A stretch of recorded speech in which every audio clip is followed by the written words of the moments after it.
आज के हमारे इस वीडियो में हम दो ऐसे सुपर पावरफुल बीइंग्स का कंपैरिजन करने जा रहे हैं जो मार्वल यूनिवर्स में अपनी पावरफुल पोजीशन क्लेम करने के लिए हमेशा आमने सामने रहते हैं। हम यहाँ बात गॉड ऑफ थंडर थॉर और कैप्टन मार्वल की कर रहे हैं, दोनों की पावर्स। और इस वीडियो को फेयर रखने के लिए हमने इस वीडियो में कुछ पॉइंट्स इंक्लूड किए हैं, जिनमें सबसे पहले दोनों सुपर हीरोज के बैकग्राउंड है, उसके बाद उनकी फाइटिंग स्किल्स है, जिसके बाद एबिलिटीज और आखिरी में उनके वेपन्स है। हम यहाँ क्लैरिटी लाने के लिए कॉमिक्स और सिनेमैटिक यूनिवर्स दोनों की पावर्स को इंक्लूड करेंगे। वीडियो बहुत इंटरेस्टिंग होने वाली है, इसीलिए इसे एंड तक जरूर देखिएगा। और हमेशा की तरह अगर आप इस चैनल पर नए हैं तो प्लीज हमारे चैनल को सब्सक्राइब करना ना भूलिएगा। चलिए शुरू करते हैं।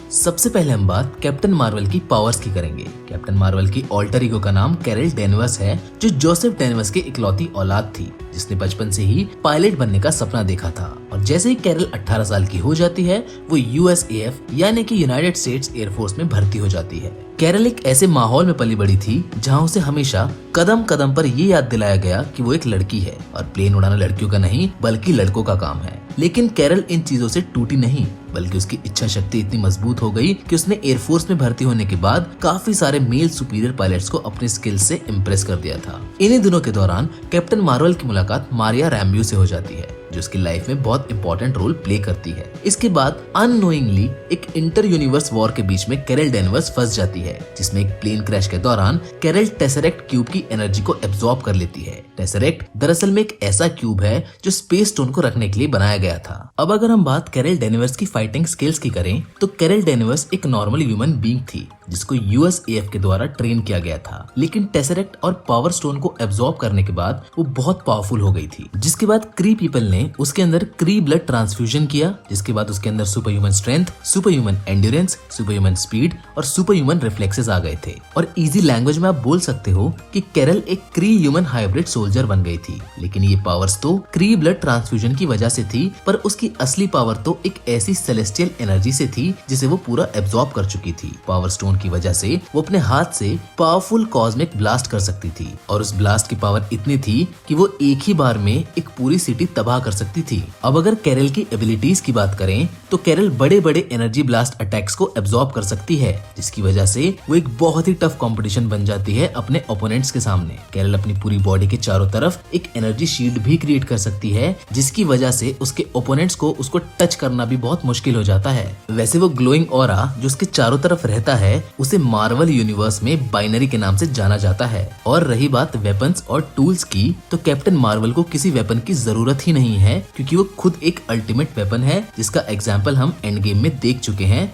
जब थैनोस उसके सामने आता है। कैप्टन मार्वल लगभग उसको ओवर पावर ही कर देती है, लेकिन थैनोस उस पर पावर स्टोन से हमला कर देता है, जिसके बाद भी वो इजीली रिकवर करके उससे लड़ने लगती है। अब कैप्टन मार्वल के बाद हम बात करेंगे Asgardian God of thunder Thor की, जिसे थर्ड स्ट्रॉन्गेस्ट एसगार्डियन माना जाता है, ऑब्वियसली अपने पापा ओडिन और बहन हेला के बाद। पर ये बात नॉर्मल फॉर्म्स की है, नहीं तो थॉर की पावर्स लिमिटलेस है अगर उसकी दूसरी फॉर्म्स की बात की जाए तो। पर फिलहाल हम थॉर के करंट सिनेमैटिक वर्जन के ऊपर बात करेंगे। तो सबसे पहले अगर उसके बैकग्राउंड को देखें तो थॉर गॉड किंग ओडिन का बेटा है, जिसे बचपन से वॉरियर बनना सिखाया गया है, और वो भी ओडिन ने खुद। इसीलिए उसकी पावर्स और फाइटिंग स्किल्स का तो कोई मैच ही नहीं है। थॉर के आइडियल्स हेवीली इन्फ्लुएंस्ड हैं एसगार्डियन वॉर कल्चर से। अब अगर थॉर के फाइटिंग स्किल्स की बात करें तो Thor incredible super human powers को पजेस करता है, जिसको 1500 साल से भी ज्यादा का फाइटिंग एक्सपीरियंस है एज ए वॉरियर प्रिंस। अब अगर थॉर की एबिलिटीज की बात करें तो थॉर को हम सब जानते हैं गॉड ऑफ थंडर के नाम से, जो लाइटनिंग और थंडर को चैनलाइज और समन कर सकता है। थॉर अपने अकॉर्डिंग वेदर को भी मैनिपुलेट कर सकता है, जो उसे डेफिनेटली या फिर आप बोल सकते हैं कि अनडाउटेडली स्ट्रॉन्गेस्ट एवेंजर बना देता है, जिसने इन्फिनिटी वॉर में थैनोस को भी टक्कर दे दी थी। अगर बात उसके वेपन की करें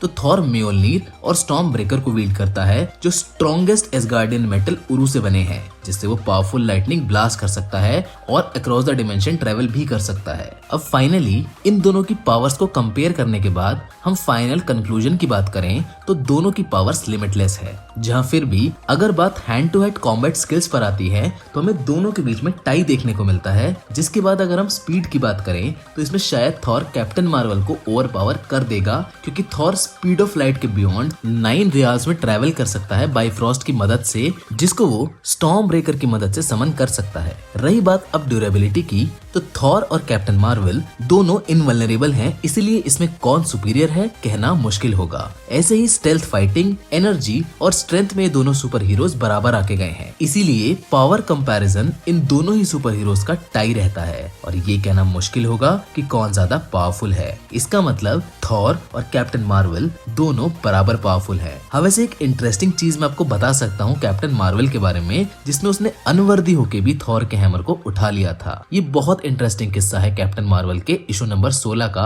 जिसमें एक फाइट के दौरान कैप्टन मार्वल के अंदर थॉर का डीएनए इन्फ्यूज हो जाता है, जिसके बाद कुछ समय के लिए वो थॉर के हैमर को लिफ्ट कर लेती है। लेकिन म्योलनीर एक कॉन्शियस वेपन है और उसको जैसे ही पता चलता है कैप्टन से हैमर नीचे गिर जाता है। तो ये थी हमारी आज की वीडियो कैप्टन मार्वल और थॉर के पावर कंपैरिजन के ऊपर। हमें आप कमेंट करके जरूर बताएं कि आपको ये वीडियो कैसी लगी। फिलहाल तो आज की वीडियो में बस इतना ही। आप हमारे इंस्टाग्राम हैंडल @thefilify को फॉलो कर सकते हैं for more interesting Marvel and DC updates. मिलेंगे आपसे एक और नई इंटरेस्टिंग कहानी के साथ। Till then, good bye.